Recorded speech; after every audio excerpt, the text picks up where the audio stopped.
ओम नमः शिवाय। नमस्कार, मैं हूँ आपकी सखी अंजलि और आप देख रहे हैं मंत्रवाणी बाय अंजलि, जहाँ हम रोजाना लाते हैं आपके लिए ऐसे अद्भुत और चमत्कारी मंत्र जो न सिर्फ आपके जीवन की समस्याओं को दूर करते हैं बल्कि आपके मन, तन और आत्मा को शुद्ध करके आपको ईश्वर के और करीब ले जाते हैं। आज मैं आपके लिए लेकर आई हूँ चंद्रदेव का एक अद्भुत मंत्र, जिसका आप 108 बार जाप करते हैं तो आपके जीवन की हर बेचैनी, मानसिक तनाव, आर्थिक परेशानी और पारिवारिक क्लेश धीरे धीरे खत्म होने लगेंगे। और यह मंत्र है ओम दधि शंख तुषाराभा क्षीरोदार्पण संभवम नमामि ससीनं सोमं शंभो मुकुटभूषणम। और इस मंत्र का अर्थ है जिसका शरीर दही, शंख और बर्फ जैसा उज्जवल और चमकीला है, जो क्षीर सागर से उत्पन्न हुए हैं और जो भगवान शिव के मुकुट में शोभित हैं, ऐसे चंद्रदेव को मैं नमस्कार करती हूँ। साधक जन, शास्त्रों में कहा गया है कि चंद्रमा मन का कारक ग्रह है। जब मन अशांत हो, जीवन बेचैनी, तनाव, अनिद्रता या मनोदुख बना रहता है, तब चंद्रदेव का यह मंत्र किसी वरदान से कम नहीं है। इस मंत्र के नियमित जाप से मन को शांति और स्थिरता मिलती है, चित्त प्रसन्न और सौम्य रहता है, चेहरे पर आकर्षक तेज और ओज बना रहता है। चंद्र दोष, मानसिक चिंता, अवसाद और निद्रा जैसी समस्याओं में राहत मिलती है। जीवन में प्रेम, सौंदर्य, मानसिक शक्ति और पारिवारिक सुख बढ़ता है। साथ ही यह मंत्र चंद्रमा की कृपा दिलाकर जीवन में सौभाग्य, यश और समृद्धि भी लाता है। तो आइए सभी साधक जन अपने तन मन को पवित्र करें, शांत स्थान पर बैठकर चंद्रदेव का ध्यान करें, अपने मन में सच्ची श्रद्धा और विश्वास रखते हुए इस मंत्र का 108 बार जाप करें। अब हम इस मंत्र का जाप प्रारंभ करने से पहले चंद्रदेव की वंदना करेंगे। ओम चंद्राय नमः। चंद्रदेव, हे सोमदेव, आप कृपा करें, मेरा मन, बुद्धि और तन निर्मल और प्रसन्न करें। इस मंत्र जप को साक्षी भाव से स्वीकार करें। ओम शांति। ओम दधि शंख तुषाराभां क्षीरोदार्पण संभवं नमामि ससीनं सोमं शंभुर्मुकुटभूषणम्। ओम दधि शंख तुषाराभां क्षीरोदार्पण संभवं नमामि ससीनं सोमं शंभुर्मुकुटभूषणम्। ओम दधि शंख तुषाराभां क्षीरोदार्पण संभवं नमामि ससीनं सोमं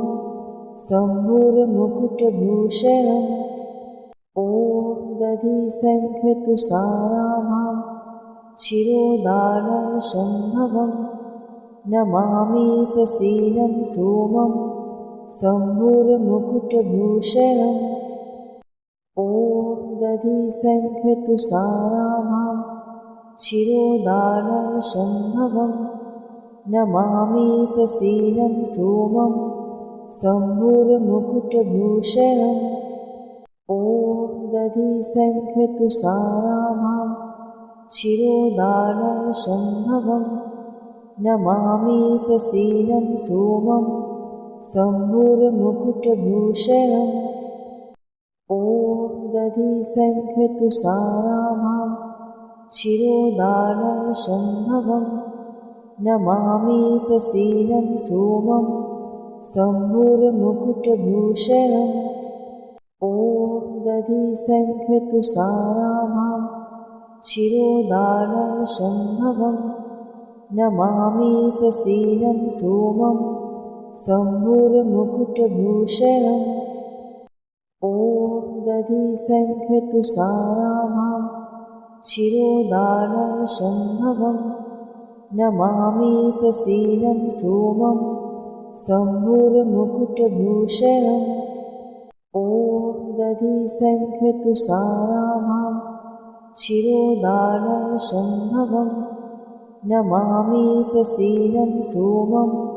शम्भुर्मुकुटभूषणम् ॐ दधिसङ्ख्यतुसाराभां क्षीरोदानं शम्भवं नमामि ससीलं सोमं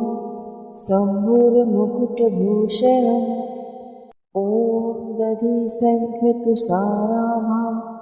क्षीरोदानं शम्भवं नमामि ससीलं सोमं शम्भुर्मुकुटभूषणम् ॐ दधिसङ्ख्यतुसाराभां क्षीरोदानं शम्भवं नमामि ससीलं सोमं शम्भुर्मुकुटभूषणम् ॐ दधिसङ्ख्यतुसाराभां क्षीरोदानं शम्भवं नमामि ससीलं सोमं शम्भुर्मुकुटभूषणम् ॐ दधिसङ्ख्यतुसाराभां क्षीरोदानं शम्भवं नमामि ससीलं सोमं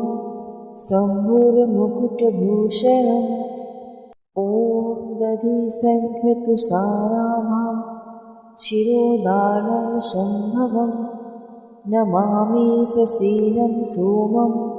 शम्भुर्मुकुटभूषणम् ॐ दधिसङ्ख्यतुसाराभां क्षीरोदानं शम्भवं नमामि ससीलं सोमं शम्भुर्मुकुटभूषणम् ॐ दधिसङ्ख्यतुसाराभां क्षीरोदानं शम्भवं नमामि ससीलं सोमं शम्भुर्मुकुटभूषणम् ॐ दधिसङ्ख्यतुसाराभां क्षीरोदानं शम्भवं नमामि ससीलं सोमं शम्भुर्मुकुटभूषणम् ॐ दधिसङ्ख्यतुसाराभां क्षीरोदानं शम्भवं नमामि ससीलं सोमं शम्भुर्मुकुटभूषणम् ॐ दधिसङ्ख्यतुसाराभां क्षीरोदानं शम्भवं नमामि ससीलं सोमं शम्भुर्मुकुटभूषणम् ॐ दधिसङ्ख्यतुसाराभां क्षीरोदानं शम्भवं नमामि ससीलं सोमं शम्भुर्मुकुटभूषणम् ॐ दधिसङ्ख्यतुसाराभां क्षीरोदानं शम्भवं नमामि ससीलं सोमं शम्भुर्मुकुटभूषणम् ॐ दधिसङ्ख्यतुसाराभां क्षीरोदानं शम्भवं नमामि ससीलं सोमं शम्भुर्मुकुटभूषणम् ॐ दधिसङ्ख्यतुसाराभां क्षीरोदानं शम्भवं नमामि ससीलं सोमं शम्भुर्मुकुटभूषणम् ॐ दधिसङ्ख्यतुसाराभां क्षीरोदानं शम्भवं नमामि ससीलं सोमं शम्भुर्मुकुटभूषणम् ॐ दधिसङ्ख्यतुसाराभां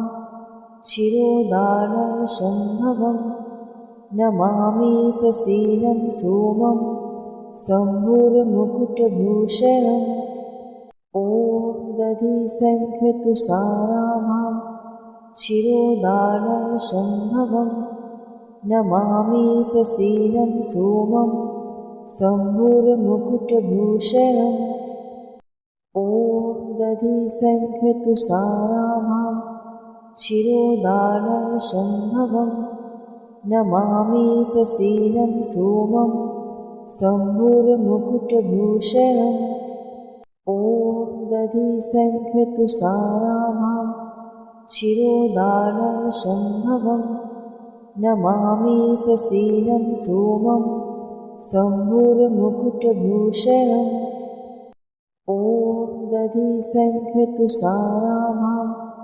शिरोदानं शम्भवम् नमामि ससीलं सोमं सम्भुरमुकुटभूषणम् ॐ दधिसङ्ख्यतुषाराभां शिरोदानं शम्भवम् नमामि ससीलं सोमं सम्भुरमुकुटभूषणम् ॐ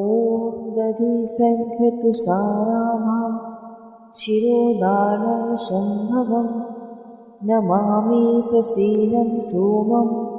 सम्भुरमुकुटभूषणम् ॐ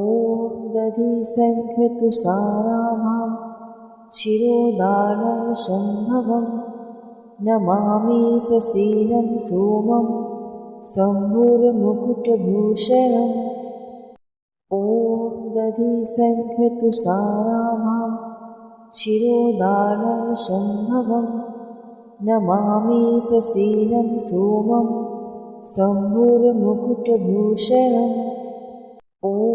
दधिसङ्ख्यतुषाराभां शिरोदानं शम्भवम् नमामि ससीलं सोमं सम्भुरमुकुटभूषणम् ॐ दधिसङ्ख्यतुषाराभां शिरोदानं शम्भवम् नमामि ससीलं सोमं सम्भुरमुकुटभूषणम् ॐ दधिसङ्ख्यतुषाराभां शिरोदानं शम्भवम् नमामि ससीलं सोमं सम्भुरमुकुटभूषणम् ॐ दधिसङ्ख्यतुषाराभां शिरोदानं शम्भवम् नमामि ससीलं सोमं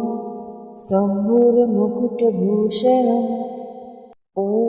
दधिसङ्ख्यतुषाराभां शिरोदानं शम्भवम्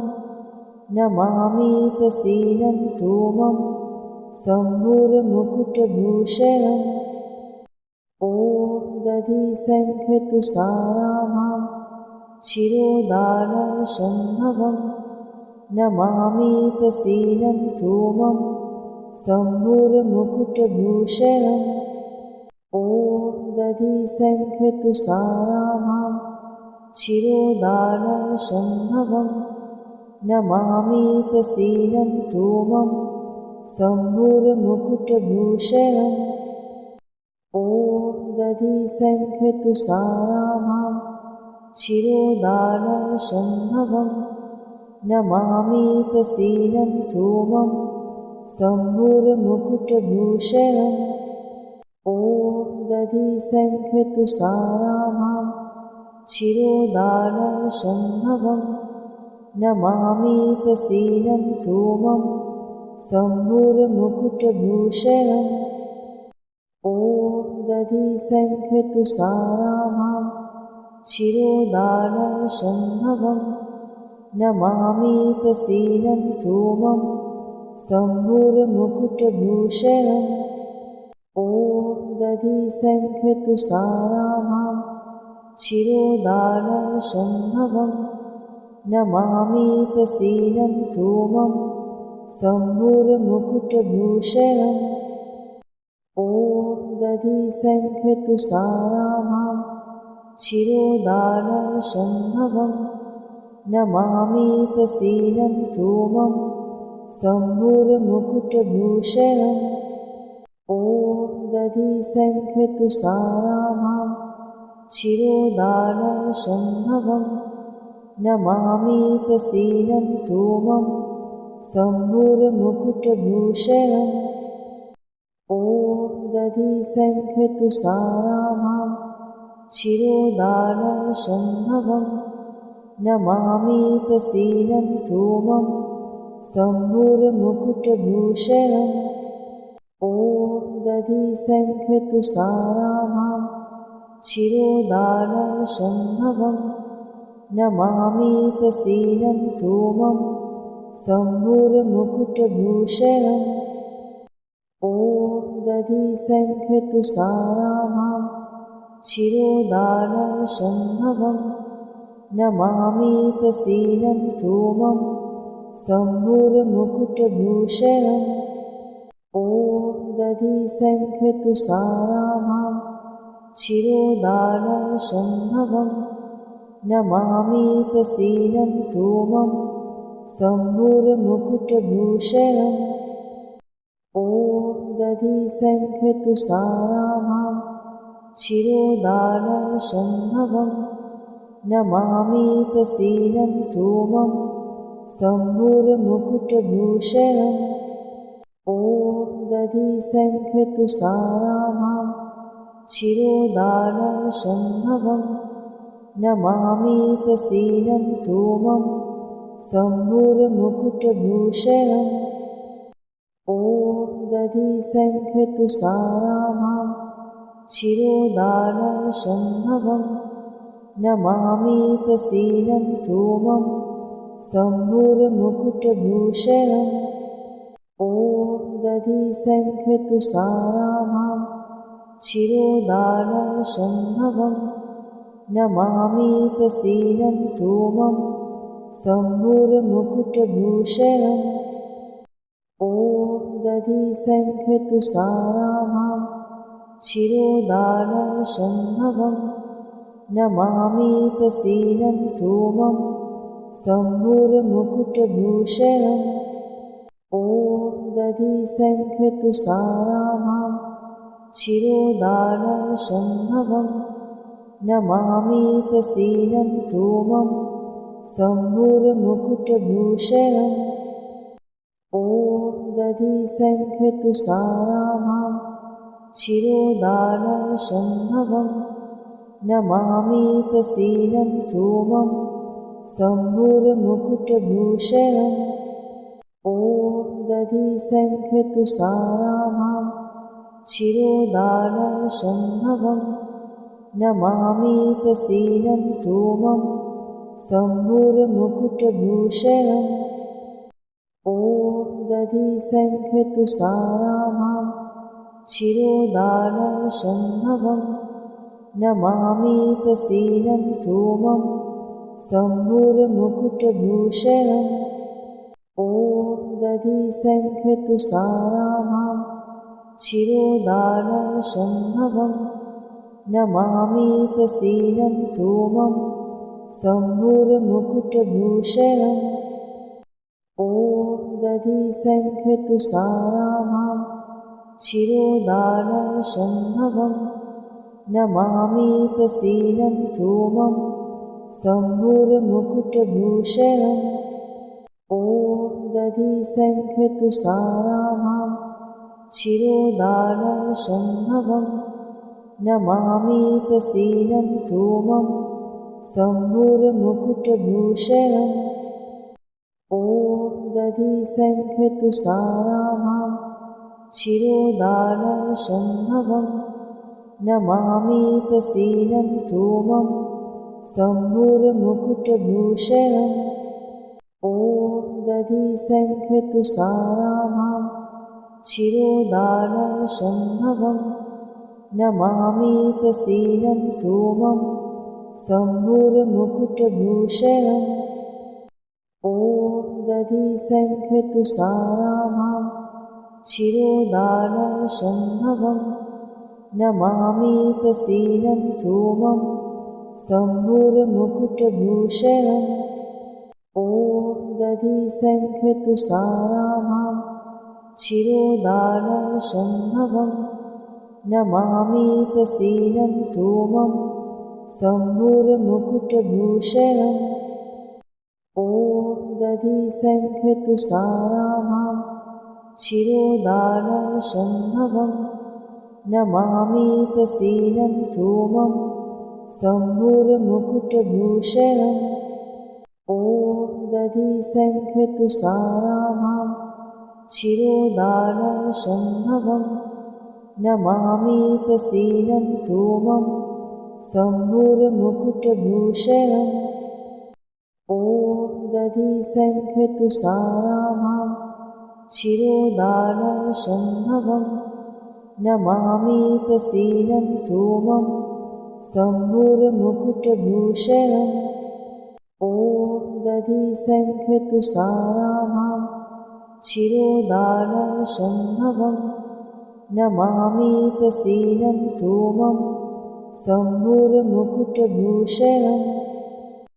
ॐ दधिशङ्खतुषाराभां शिरोदानवसम्भवं नमामि ससीलं सोमं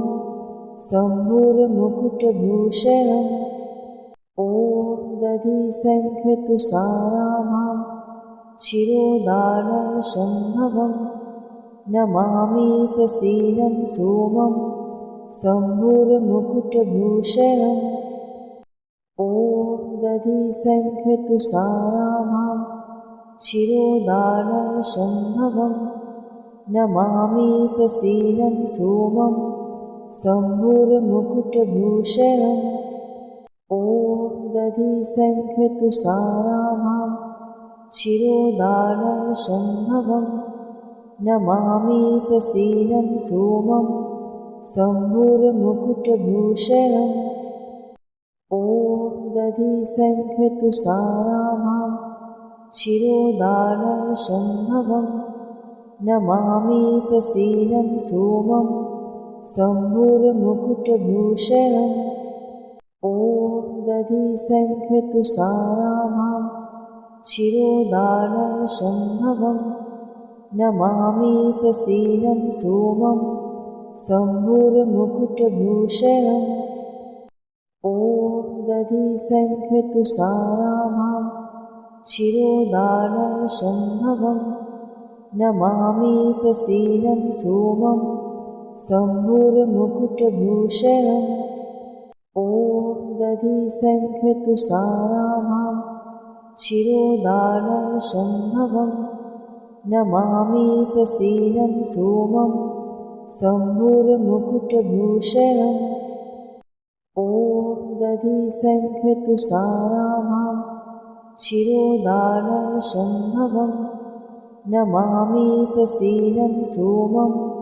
शम्भुर्मुकुटभूषणम् ॐ दधिशङ्खतुषाराभां शिरोदानवसम्भवं नमामि ससीलं सोमं शम्भुर्मुकुटभूषणम् ॐ दधिशङ्खतुषाराभां शिरोदानवसम्भवं नमामि ससीलं सोमं शम्भुर्मुकुटभूषणम् ॐ दधिशङ्खतुषाराभां शिरोदानवसम्भवं नमामि ससीलं सोमं शम्भुर्मुकुटभूषणम् ॐ दधिशङ्खतुषाराभां शिरोदानवसम्भवं नमामि ससीलं सोमं शम्भुर्मुकुटभूषणम् ॐ दधिशङ्खतुषाराभां शिरोदानवसम्भवं नमामि ससीलं सोमं शम्भुर्मुकुटभूषणम् ॐ दधिशङ्खतुषाराभां शिरोदानवसम्भवं नमामि ससीलं सोमं शम्भुर्मुकुटभूषणम् ॐ दधिशङ्खतुषाराभां शिरोदानवसम्भवं नमामि ससीलं सोमं शम्भुर्मुकुटभूषणम् ॐ दधिशङ्खतुषाराभां शिरोदानवसम्भवं नमामि ससीलं सोमं शम्भुर्मुकुटभूषणम् ॐ दधिशङ्खतुषाराभां शिरोदानवसम्भवं नमामि ससीलं सोमं शम्भुर्मुकुटभूषणम् ॐ दधिशङ्खतुषाराभां शिरोदानवसम्भवं नमामि ससीलं सोमं शम्भुर्मुकुटभूषणम् ॐ दधिशङ्खतुषाराभां शिरोदानं शम्भवं नमामि शशीलं सोमं शम्भुर्मुकुटभूषणम् ॐ दधिशङ्खतुषाराभां शिरोदानं शम्भवं नमामि शशीलं सोमं शम्भुर्मुकुटभूषणम् ॐ दधिशङ्खतुषाराभां शिरोदानं शम्भवं नमामि शशीलं सोमं शम्भुर्मुकुटभूषणम् ॐ दधिशङ्खतुषाराभां शिरोदानं शम्भवं नमामि शशीलं सोमं शम्भुर्मुकुटभूषणम् ॐ दधिशङ्खतुषाराभां शिरोदानं शम्भवं नमामि शशीलं सोमं शम्भुर्मुकुटभूषणम् ॐ दधिशङ्खतुषाराभां शिरोदानं शम्भवं नमामि शशीलं सोमं शम्भुर्मुकुटभूषणम् ॐ दधिशङ्खतुषाराभां शिरोदानं शम्भवं नमामि शशीलं सोमं शम्भुर्मुकुटभूषणम् ॐ दधिशङ्खतुषाराभां शिरोदानं शम्भवं नमामि शशीलं सोमं शम्भुर्मुकुटभूषणम् ॐ दधिशङ्खतुषाराभां शिरोदानं शम्भवं नमामि शशीलं सोमं शम्भुर्मुकुटभूषणम् ॐ दधिशङ्खतुषाराभां शिरोदानं शम्भवं नमामि शशीलं सोमं शम्भुर्मुकुटभूषणम् ॐ दधिशङ्खतुषाराभां शिरोदानं शम्भवं नमामि शशीलं सोमं शम्भुर्मुकुटभूषणम् ॐ दधिशङ्खतुषाराभां शिरोदानं शम्भवं नमामि शशीलं सोमं शम्भुर्मुकुटभूषणम् ॐ दधिशङ्खतुषाराभां शिरोदानं शम्भवं नमामि शशीलं सोमं शम्भुर्मुकुटभूषणम् ॐ दधिशङ्खतुषाराभां शिरोदानं शम्भवं नमामि शशीलं सोमं शम्भुर्मुकुटभूषणम् ॐ दधिशङ्खतुषाराभां शिरोदानं शम्भवं नमामि शशीलं सोमं शम्भुर्मुकुटभूषणम् ॐ दधिशङ्खतुषाराभां शिरोदानं शम्भवं नमामि शशीलं सोमं शम्भुर्मुकुटभूषणम् ॐ दधिशङ्खतुषाराभां शिरोदानं शम्भवं नमामि शशीलं सोमं शम्भुर्मुकुटभूषणम्। हे चंद्रदेव, आपके पावन मंत्र जाप का पूर्णाहुति अर्पित करती हूँ। कृपया कर मेरे जीवन में शांति, सौंदर्य और मनोबल का वास करें। सभी साधकों को शिव कृपा और चंद्रदेव का आशीर्वाद प्राप्त हो। ओम शांति शांति शांति। अगर आपको ये मंत्र जाप लाभकारी लगा हो तो इस वीडियो को लाइक करें और मेरे चैनल मंत्रवाणी बाय अंजलि को सब्सक्राइब करें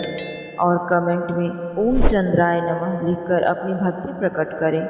जय शिव शंभू।